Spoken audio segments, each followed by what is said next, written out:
Here's a Moore knife. I have several knives, I really do. But I really do like the Moores. For number one, you don't need to be told anymore about Moores, but they're good. They're inexpensive, and they're good, and I like the Scandinavian grind to it, and this one particularly for the color, so I don't lose it.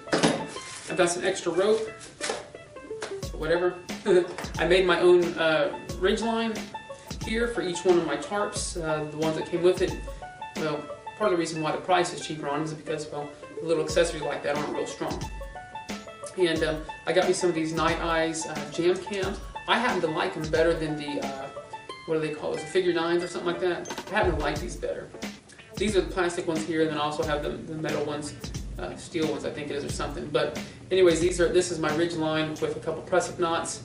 I had to add some grommets to my tarp, again because where it sits over the ridge line, there was nothing to grab hold of and pull it taut, but that's for another video. Let's see, how about this? This is pretty cool. These little bad boys, you can pick up one for like $2, maybe $3, something. But these guys they're for your fishing pole, right? So you can put them in the ground, and they kind of do this extendy thing. I think it goes one more. There we go. That's pretty big. Then you do this extendy thing. You can put it down the ground, and you've got something holding your fishing pole. So they do that. Now remember, I said I like things that are multi-use.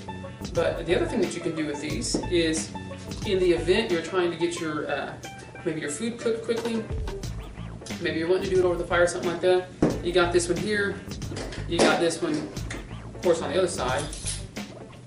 Stick them down, and then you put your stick in the middle of it, and you've got yourself a pretty quick setup. Another thing I got, bilge pump, pretty cool, $20. It was crazy because the day before I was going to buy it, sitting in my cart, price went up. Go figure.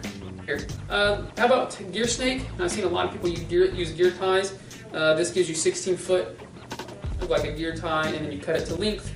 I've used it on my ridge line. Seems to hold just fine. I think if you were wanting to tighten it down on something, I don't know if I'd go with that. I think it was like $4 that I got this for, and I think just to hold things together, I think it works out fine. At least for now. We'll see in the long run. And what about wintertime? I've got some pretty cool gloves. You guys have probably seen these. These are all polyester. Okay, so if they get wet, you can still stay dry. But anyways, neat little gloves where you got your fingertips so you can actually use them, or maybe you're going to use your phone and you don't have one of those gloves that are supposed to still be able to allow you to use it. You can do that. And then this is kind of magnetic here, just kind of neat. But if fingers get cold, you guys slip in that, you're good to go. Also with thumb, you flip the little thumb guy over, and now you got some, keep it kind of warm. You could also put the little hot hands in there.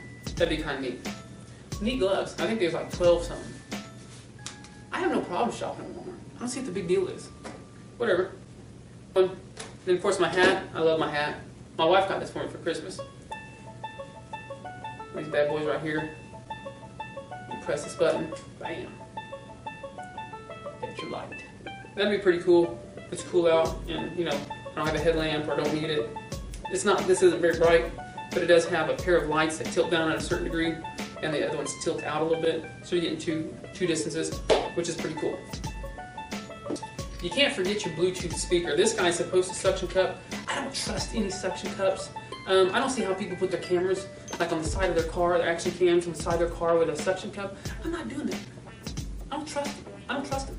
So anyways, I'll put it on the carabiner and attach it up here somewhere. Hopefully it hangs on. But good Bluetooth speaker. This one actually happens to be a 5 watt. It's called like a Victsin, but honestly, this is kind of like the straps. They just pump them off the press and put someone else's name on it. Put 100 off with this person's name, and it seems like the next 100 they put a different brand name on it. So I mean, probably no different than any of the other ones that look just like this. So I wouldn't worry about the brand name part of it. 5 watts, has plenty of good sound, has some pretty nice bass to it. I think it's going to be all I need. And now for the Kayak. Kayak is an Ascend D10. It says it somewhere under here, under my EFD. An Ascend, I don't know if I'm blocking it or not. An Ascend D10. I believe they sell them from Bass Pro. And I think the last time I looked, they were $469. Now I got a fantastic deal on this. I really did. A gentleman was selling these. He and his wife had bought them, in fact. and he was selling these about 6 hours from my house. I drive 6 hours to get to it, but which is all the way up to the top of my state. But these are $4.69 a piece. I have this one, and I actually have a purple one, just like it, that my wife uses. They're 9 foot 10 inches, and they 20, I think it's 29 inches across. So they're a little bit more stable. It's what we would consider a recreational kayak. It's called a sit-in one, but you know your feet go under here a little bit, but this whole back is open.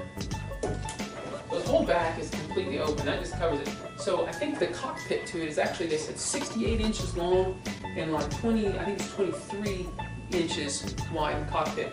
You're not getting a skirt on that because it won't even take one. That's kind of one of the downfalls, but whatever. I got a great deal on it. $4.69 a piece, and I think I got both of them for 600 bucks. He also gave us the paddles. These were like $80 from Bass Pro. They're these type, I don't know if you can see this. This type here has a little notch taken out. It's so you can reach out and like get your lures out of the water. If your lure gets stuck, you can reach the paddle out and stuff. And it's got this neat little measuring bar up here. I guess you can measure your fish or something like that. And that's really neat. But they were $80 paddles, good paddles. Those came with it. Both of them have the same paddles. The guy threw in some of these like just, I don't know, common boat seats or something like that. But I mean, you can take that up to camp and sit on it. So we threw those in. I don't know how much they are a piece. Couldn't be much, but threw those in. And then a set of roof racks. So we got the roof racks too. So we got all that stuff. The seats are removable. I have to do a video on the kayak because I would try to look for videos and there wasn't a lot of good ones. But nice seats. Seats pop out, but they're very comfortable. Can fold down, things like that. Very nice kayak. I have had it out a couple times now, and seems to do really good. Some of the other things that you can't forget is a pair of binoculars. They're lightweight, Tasco 10 by 25s. They're lightweight. They do the trick, and didn't break my wallet at the same time. So that's kind of out there in case you're kind of eyeing a spot to camp, or maybe you just want to see some of the wildlife that ain't gonna let you get up on it close. So you got your binoculars. And then I have my gear hanger. Now I should have hung it up here. It's what I should have done, but I didn't. But I got this little canister I thought would be perfectly good for it. It's made out of like some nylon wire. And of course I have the Night Eyes jam cam on one end of it, of course to tighten it. And then the fellow that does his gear tie, he doesn't use carabiners on it. He uses some type of hook or something like that. But I actually just put carabiners on mine, on each one of these prusik knots. And I think there's 10 of them, which is probably overkill. But again, you know, for me, if I was just going by myself, I wouldn't need all those. But since it'd be me and my wife, and each one of us will have bags and bags for our clothing and for our sleeping bags and hammocks and things like that. Of course, I haven't been hanging up on something. But anyways, we would have enough. And even if you didn't, you could always use these carabiners for something else. You could pop them off here and use them for whatever you need. But so it's kind of tied up like that. I just kind of put it down the can, nice and gentle. I have a rubber band on that. I need to get my gear snake and cut a piece off and wrap it around. And so guys, thanks for watching. That's just some of the gear I have. I mean, it seems like a lot. I don't even know sometimes when I look at it, how am I going to fit that all in the kayak? But I've kind of done some test runs and it seemed like it's going to fit. And on the day where I actually go do one of my kayak camping trips, I have to take a video and show you how I got it packed in there. Because I think a lot of people look at some of this stuff, and even some of the stuff's on the ground that's probably out of camera angle, and think, how in the world are you going to fit that in a kayak? But you got to remember, I got a lot of space back here, and I got a little bit tucked under here, and I got some tucked up under there. So, anyways, thanks so much for watching. If you happen to notice something that I'm missing, feel free to let me know, because chances are I probably am missing it.